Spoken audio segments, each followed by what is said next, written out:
एक बार महाराज युधिष्ठिर ने राजसूय यज्ञ किया। उस समय यज्ञ मंडप का निर्माण सुंदर तो था ही, अद्भुत भी था। वह यज्ञ मंडप इतना मनोरम था कि जल व थल की भिन्नता प्रतीत ही नहीं होती थी। जल में स्थल तथा स्थल में जल की भांति प्रतीत होती थी। बहुत सावधानी करने पे भी बहुत से व्यक्ति उस अद्भुत मंडप में धोखा खा चुके थे। एक बार कहीं से टहलते टहलते दुर्योधन भी उस यज्ञ के मंडप में आ गया और एक तालाब को स्थल समझ उसमें गिर गया। द्रौपदी ने यह देखकर अंधे का संतान अंधा कहकर उनका उपहास किया। इससे दुर्योधन चिढ़ गया।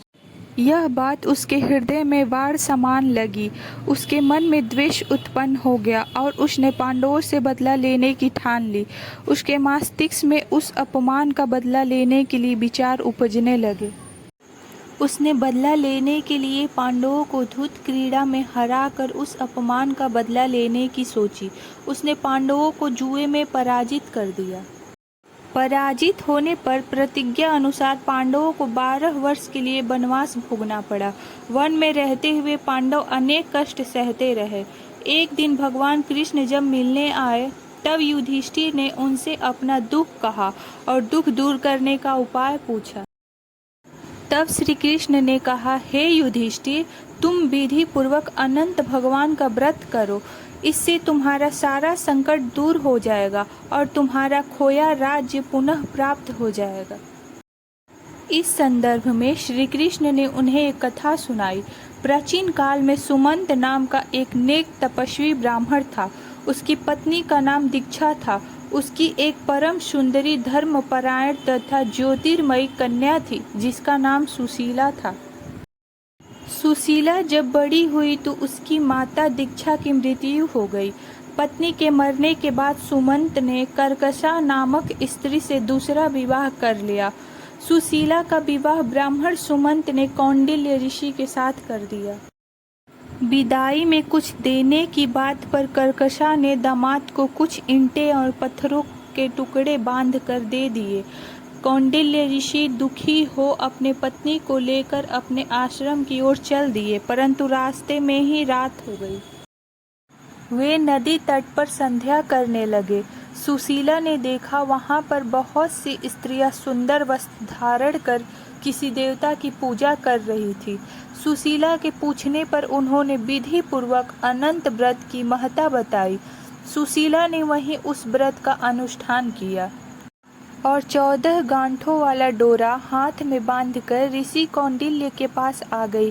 कौंडिल्य ने सुशीला से डोरे के बारे में पूछा तो उसने सारी बात बता दी। उन्होंने डोरे को तोड़कर अग्नि में डाल दिया। इससे भगवान अनंत जी का अपमान हुआ। परिणामतः ऋषि कौंडिल्य दुखी रहने लगे। उनकी सारी संपत्ति नष्ट हो गई। इस दरिद्रता का उन्होंने अपनी पत्नी से कारण पूछा तो सुशीला ने अनंत भगवान का डोरा जलाने की बात कही। पश्चाताप करते हुए ऋषि कौंडिल्य अनंत डोरे की प्राप्ति के लिए वन में चले गए। वन में कई दिनों तक भटकते भटकते निराश होकर एक दिन भूमि पर गिर पड़े। तब अनंत भगवान प्रकट होकर बोले, हे कौंडिल्य, तुमने मेरा तिरस्कार किया था, उसी से तुम्हें इतना कष्ट भोगना पड़ा। तुम दुखी हुए, अब तुमने पश्चाताप किया है। मैं तुमसे प्रसन्न हूँ। अब तुम घर जाकर विधि पूर्वक अनंत व्रत करो। 14 वर्ष प्रयत्न व्रत करने से तुम्हारा दुख दूर हो जाएगा। तुम धन धान्य से संपन्न हो जाओगे। कौंडिल्य ने वैसा ही किया और उन्हें सारे क्लेशों से मुक्ति मिल गई।